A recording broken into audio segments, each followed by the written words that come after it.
Welcome back, everyone. I'm here to bring you another episode. Today's episode is going to be on the Apollo 11 Compact. This is not an unboxing and review. This is actually going to be a video detailing some of the innards of this gun and how they come from the factory and how good or bad it may be.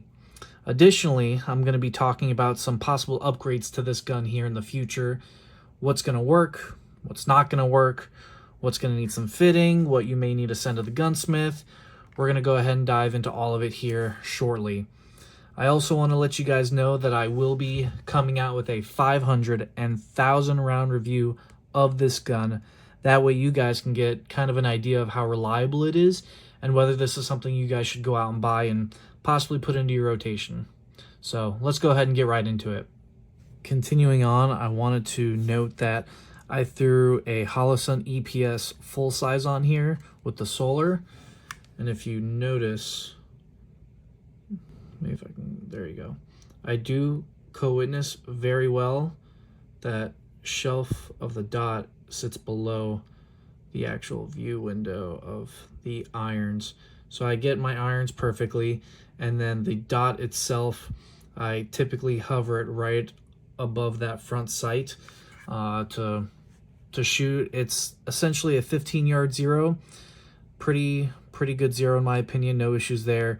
And if you noticed as well, the full-size EPS does have overhang on this gun. It's not a whole lot, but for some of you out there who want to carry this, you may want to look into using the EPS carry instead, since it is a little bit slimmer. So continuing on with some of the fit and finish of this gun, at least on the outside extremities of the gun, this would probably be my biggest complaint about it. The down switching, or the turning off of the safety, is probably the hardest part of it. And personally, I think it's because of how they make these, the safeties. Not necessarily the process in which they take, but just the machining and refining of it. I'm going to try and get a close-up look. If you look right there, you see it slopes up, and it's real dramatic when it comes up to actually turn the safety off.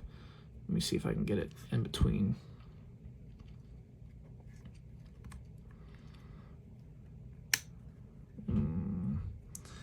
It's that peak.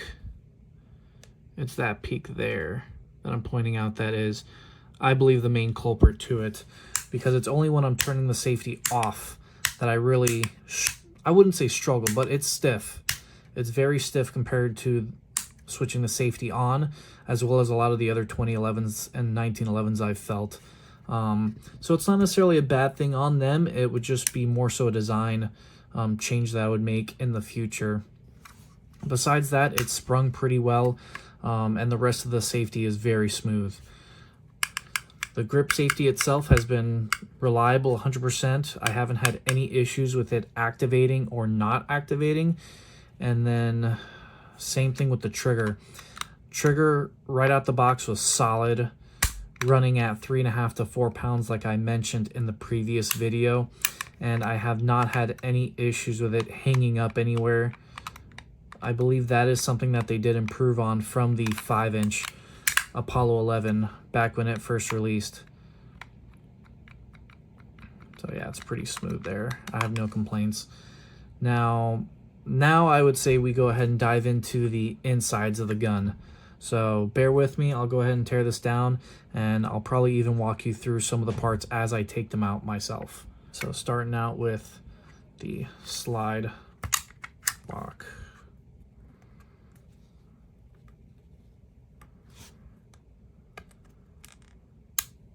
Go ahead and just pop that out.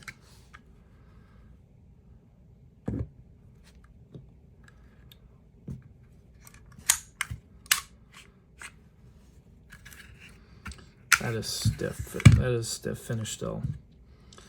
So talking with Lewis over at Live Free Armory, he actually gave me a little bit of insight that he uses himself on these guns. And that is that instead of using a metal paper clip, me and him found out that we were both fishermen, and since He's a fisherman. He has a lot of fishing line laying around, and he actually uses 20-pound line to go ahead and get that guide rod out. As you saw, it was real easy for me to do. I just cut some out, put a little knot in it so it doesn't slip anywhere, and it just comes right out. And for someone like me who fishes a lot as well as him, it's real easy to have this just laying around, snip it, and go to town with it, and even keep a little bit of it in your bag without worrying about losing it. But anyways, moving on from that, officially these slide locks are no longer MIM parts in this gun. They are machined right at Live Free Armory. And if you can see there, you can see some of the wear that I already have on this. And it comes with the territory of just breaking this gun in. If any of you are new to 2011s, my biggest tip for you is to expect there to be some fitment that needs to get broken in the very beginning. So whether you've owned a Prodigy or if you've heard of a Prodigy before from Springfield, they needed it extensively. I mean, I've heard of guys racking their gun dry 500, 1,000 times before they even took it out to the range and had no issues. And realistically, are you going to get that with a, $5,000 gun like with Nighthawk and with Atlas? No, you're not, because from the factory, they're going to go ahead and do a lot of that break-in for you, and a lot of those parts are hand-fit. So with guns like Staccato, with Live Free Armory, with T-Sauce, with Springfield, these guns are in mass production, okay? So a lot of these are going to be machined within a tolerance, and from there, they're going to be minorly fit into their guns, so that way they cycle fairly reliably. This is a process that Springfield had to come out with a Gen 2 for in order to get right, and with Live Free Armory, they've done a lot of RMAs in order to fix what the 5-inch had, and in my opinion, they've done a lot better with the 4 1/4, and especially with its release. But to kind of dive in is that with these guns, you're going to have to make sure they're wet, and you're going to have to run them for at least 500 rounds before I would consider it something reliable to carry or something that you can reliably depend on to shoot with no issues whatsoever. And it's not the fault of the gun, it's not the fault of the manufacturer, it's the platform. This platform relies on it being buttery smooth in order to operate with 100% efficiency. I mean, even the Nighthawks and the Atlases, if you get them dirty and grainy and in the dirt and stuff, you're going to have issues running the gun, because these are made for precision. They're made for shooting fast. They're not made for being tossed in the mud like with your Glocks and with your SIGs and all those other ones. And you have to remember, this is chambered in 9mm. So it's lighter sprung than your 45s would have been, especially for those of you World War II nuts out there. And I say nut because I'm one myself. But 45 1911s and even 2011s are super heavily sprung. And that's why you don't see a lot of those running into issues, because no matter what, they were going to close. They were going to go into full battery. You weren't going to see very many of them out of battery unless it was an ammo-related issue, or it really was just gunked up to no extent. But I'll stop ranting there. I just wanted to give some of you new to 2011s a little bit of insight, because it's definitely something to be aware of, because you'll see people get these guns, not be aware of the platform, and the moment they see a malfunction out of it, they blame the gun, and they say it's a shitty gun, and they basically turn around and get rid of it because it doesn't function like their Glock right out of the box. Unless you're going to spend $5,000-$10,000 on a gun like this, you're not going to get perfection right out of the box. But it's nice when you do. Thus far, I will say my gun has functioned 100% out of the box. But again, I went through before I even took it out and I cleaned it to get some of the manufacturing, oil and maybe some of the gunk out from the machining and maybe even smoothing it out when racking it to help make that first shot very nice and smooth. But diving back in, let's go ahead. I mentioned the barrel wear here before, but you can even see it on the lugs here now too. You can see that polished wear is no longer there because it's those locking lugs have worn in a little bit more. Same thing with the front of the barrel. You're going to see that that's going to wear in a little bit. And overall, some more wear down at the sides here. I wouldn't call it advanced wear, not in the slightest. This is more just break and wear, and it's to be expected out of these guns. But overall, the machining looks really good. I don't see any obvious machining marks out of it, at least none that I would consider subpar out of this gun. I mean, you can really see that this barrel had a high gloss coming out from the factory, and I've been very impressed with it. Same thing for the feed ramp. The feed ramp had a very high polish on it, as you can see. I've run rounds through it, so you'll see where you're going to get your most contact and wear out of this gun. It's nothing I'd be worried about. Overall, great fit and finish there. The guide rod's nothing to really write home about, so I'm not going to dive too much into that. When it comes to your slide, you're going to see a little bit of wear there from it, and that's mainly just the Cerakote coming off a little bit, to be expected. But looking at this here, I don't really see any machining out the front. Looking at the underside of the slide, there's your barrel locking lugs that are going to have that wear, some of that break-in that I spoke about earlier. But beside that, I am not seeing machine wear, machine marks anywhere on this slide. That's something I think they definitely improved upon. And then moving toward the back, for some of you who are aware of the disconnector problem that came from the Prodigies, you'll see that there's a nice little relief cut in here to kind of fix that on the live-free Armory. If I'm not mistaken, the 5-inch also has it.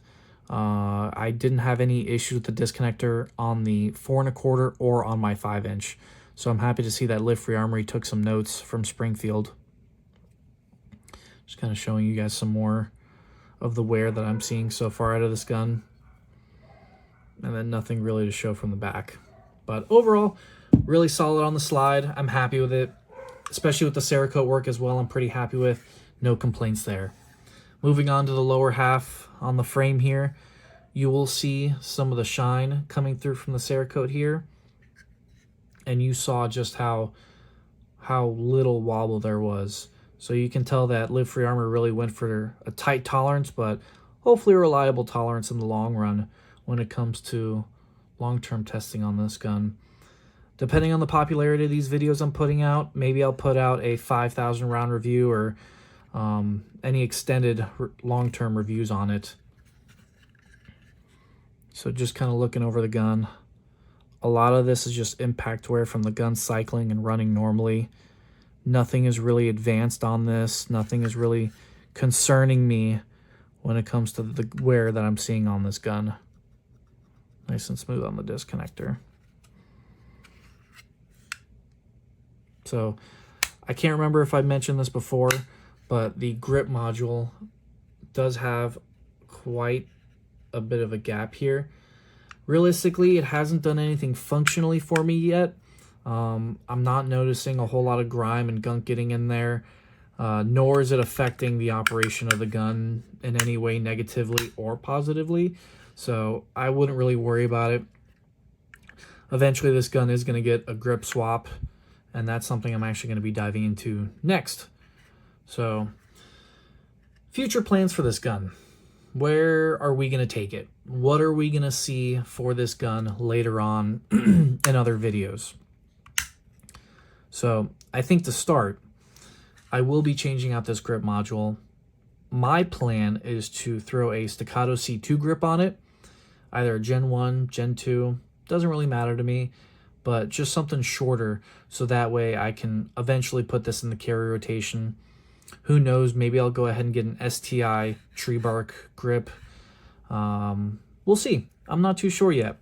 But in addition to that, I am going to throw a magwell on it, probably a Terran Tactical magwell on it. The carry version, I think it's called, not the slim. So I'll probably throw that on there. Aside from that, I don't see too many more upgrades to this gun that I will be doing. Possibly I will go ahead and do a threaded barrel, but that is just because I run some of my guns suppressed, and it would be really nice to see how this gun does suppressed. I believe it's going to run fairly reliable, but I won't know till I get it tested and get a barrel in this gun. So go ahead and give me some recommendations down in the comments below. Should we go ahead and do a Fusion Firearms barrel? Should we do a what is it? Not a Crystal Lake barrel. Some sort of lake barrel. Or should we go for some other brand? Go ahead and let me know down in the comments. I'm open to ideas, and then we'll go from there.